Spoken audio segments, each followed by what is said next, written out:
Indian football players Gurpreet Singh Sandhu, Sunil Chhetri వీళ్ళంతా కూడా bring ISL back అని సోషల్ మీడియా వేదికగా బ్యాక్ టు బ్యాక్ మెసేజెస్ పెడుతున్నారు. అసలు దీనికి కారణం ఏంటి? ఐపీఎల్ లాగే సక్సెస్ అవ్వాలి, ఐపీఎల్ కంటే కూడా సక్సెస్ అవ్వాలనే ఇంటెన్షన్తో బాలీవుడ్ని క్రికెట్ని మిక్స్ చేసి, అంటే when I say Bollywood, Abhishek Bachchan was one of the owners for Indian super league and Sachin Tendulkar, Sourav Ganguly వీళ్ళందరూ కూడా ఒక్కొక్క ఫ్రాంచైజీని ఓన్ చేసుకొని they have successfully represented them. కానీ అలాంటి ఒక ఇండియన్ సూపర్ లీగ్ ఇప్పుడు ఎందుకు స్ట్రగుల్ అవుతుందో ఒక లుక్ వేద్దాం. క్రికెట్ తర్వాత ఇండియాలో మోస్ట్ ఫేమస్ స్పోర్ట్ ఏదన్నా ఉందంటే అది ఖచ్చితంగా ఫుట్బాలే.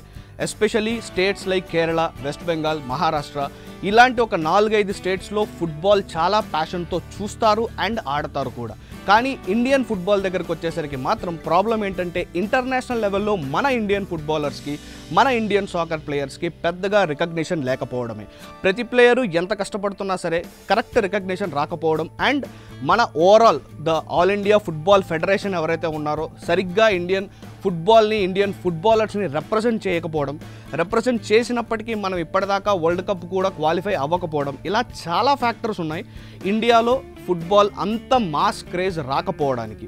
Cities like Mumbai, Kolkata or Cochin ఇలాంటి సిటీస్లో ఫుట్బాల్ని విపరీతంగా చూస్తారు, కానీ గ్రాస్ రూట్స్ అంటే గ్రౌండ్ లెవెల్లో ఇంకా Indian youth and Indian families still watch cricket. దాన్ని రీప్లేస్ చేయడం అసాధ్యం. కానీ ఇక్కడ ఇండియన్ సూపర్ లీగ్కి ప్రాబ్లం ఎక్కడ వచ్చిందంటే కమర్షియల్ రైట్స్ దగ్గర వచ్చింది.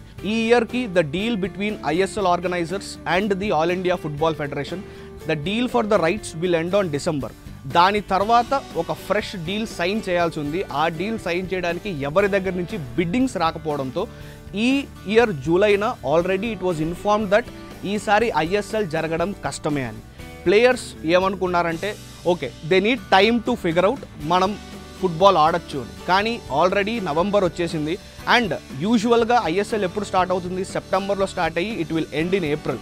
ఆల్మోస్ట్ నవంబర్ ఎండ్ అయిపోతున్న పరిస్థితి. అయినా సరే there is no clarity on ISL and మెల్లిమెల్లిగా ఒక్కొక్క ఫ్రాంచైజ్ తమ ఆపరేషన్స్ని సస్పెండ్ చేస్తూ వస్తున్నాయి.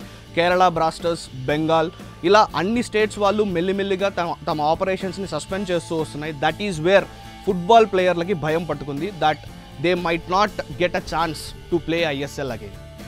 దీనికోసమే ఐఎస్ఎల్ ఆర్గనైజర్స్ బీసీసీఐని అప్రోచ్ అయినట్టుగా కూడా తెలుస్తోంది. మరి ఇప్పటికైతే ఇండియన్ ఫుట్బాల్ అగమ్య గోచరంలో ఉంది అండ్ ఐఎస్ఎల్ కూడా ఫ్యూచర్ ఉంటుందా లేదా ఎవరికీ తెలీదు. Let's see if BCCI does something.